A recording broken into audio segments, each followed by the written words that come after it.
The objective of the W3C is to bring the web to its full potential, which means that the web is the open mechanism for people to share information, to use for commerce and for entertainment. W3C gets its authority to be the driver of technical standards from the web, I would say from three sources.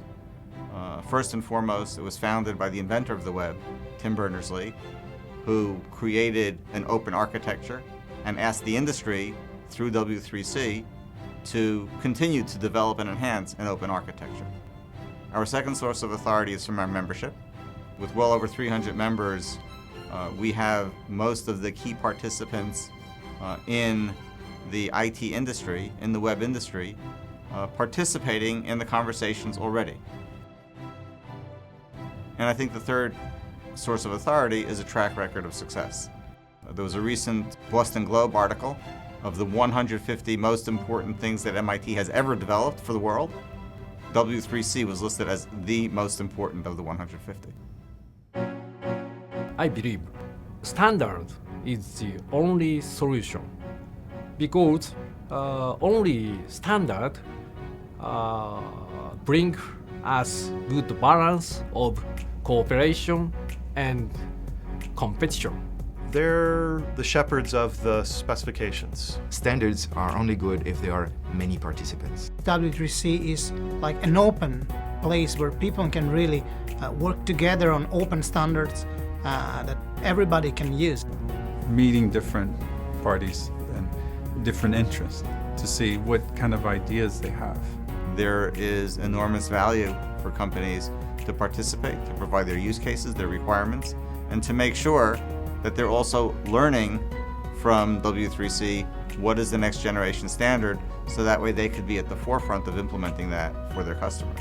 W3C helps us in getting time to market because it opens up the innovation for applications and services. The way that we make it happen is as a convener. We bring the different industries together.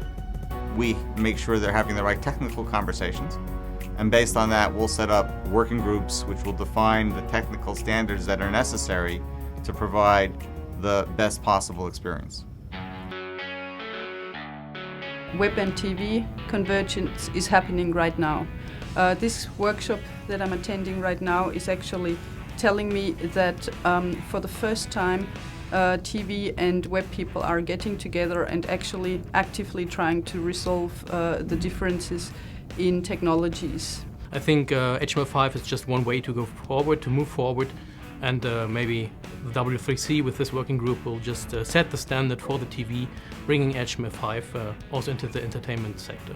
You really have to keep your ears open the whole time because very important things could pop up at any minute. By understanding what's important to other people, then you can work out what the path forward is that works well for everybody. We think that the role of the W3C really is to help the ecosystem. Lacking some group like the W3C to help provide a pan-industry application platform, we think what will happen is you'll see fragmentation in the space. When you consider how much companies invest in R&D, the small investment to be part of the conversation in W3C usually is justified. Because every time there is a new standard which comes from a big organization like the W3C, it means less specific development for us. So every time we can contribute to a standard, actually we save money down the road. The key is working in partnership with W3C, with the requirements that are coming from this interest group. The more we can have lots of different content providers, lots of different content, lots of different services, we think the more valuable an aggregator becomes. And you need a platform like the work that W3C provides with HTML and the related standards to have that broad ecosystem be healthy. Who will actively join this convergence will have chance, opportunity to win. But who will not join this activity will lose. You can never be sure that all of your requirements will be satisfied unless you actually become involved yourself. W3C has been very, very successful in creating one of the most important standards ever so the web. So one of the beauty of W3C that everybody can be involved. Everybody can contribute to shape the future of web technologies. As much as the web has transformed every single industry over the past 20 years, the new open web platform that we're creating, based on HTML5 with rich multimedia and accessibility by all sorts of devices, will transform every single industry once again.